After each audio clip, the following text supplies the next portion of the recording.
जब बर्फ में सुनहरे जुगनू दिखे, एल्सा को लगा कुछ गड़बड़ है। पर जंगल में जो मिला वो आपका दिल पिघला देगा।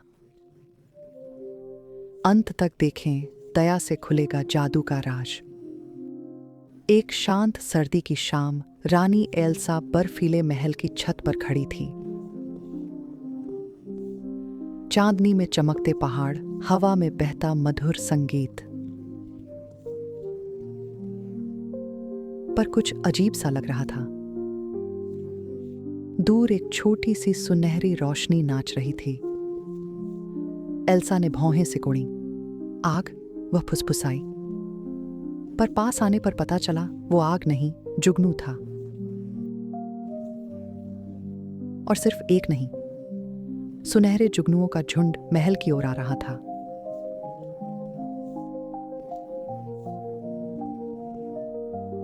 एल्सा हैरान रह गई। बर्फ में जुगनू?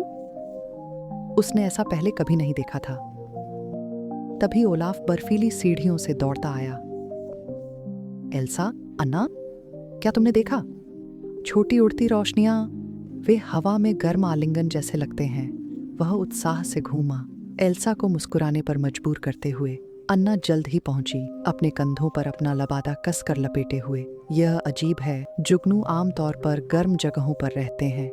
एल्सा ने हाथ बढ़ाया और एक जुगनू धीरे से उसकी हथेली पर उतर गया। लेकिन दूसरों की तरह टिमटिमाने के बजाय उसकी चमक मंद पड़ गई। छोटा सा प्राणी कांप उठा। वे ठंडे हैं, एल्सा को एहसास हुआ। वे यहाँ के नहीं हैं। अगर वे यहाँ रहे तो जम सकते हैं। अन्ना की आंखें फैल गईं। तब हमें उनकी मदद करनी होगी। एल्सा ने सिर हिलाया। लेकिन हम उन्हें घर कैसे पहुंचाएं? क्रिस्टोफ, जो अभी स्वेन के साथ आया था, मुस्कुराया। आसान है, जुगनुओं का पीछा करो, वे हमें अपने घर ले जाएंगे। स्वेन के स्लेज खींचने के साथ समूह ने जंगल में गहराई तक जुगनुओं की चमकती पगडंडी का अनुसरण किया।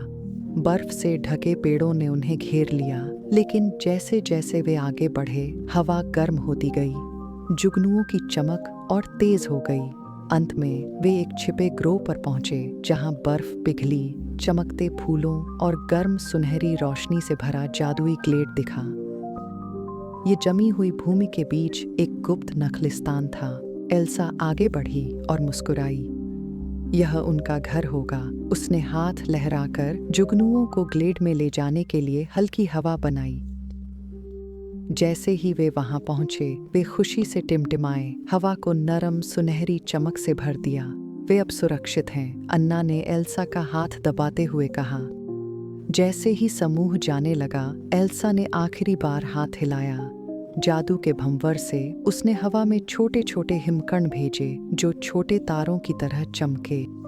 जुगनुओं ने पलकें झपकाईं, जैसे कह रहे हों, धन्यवाद। उस रात अरेंडेल में एल्सा खिड़की से आकाश देख रही थी।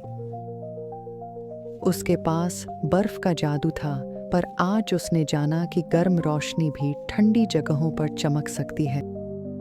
और कभी-कभी दयालुता ही सबसे गर्म जादू होती है।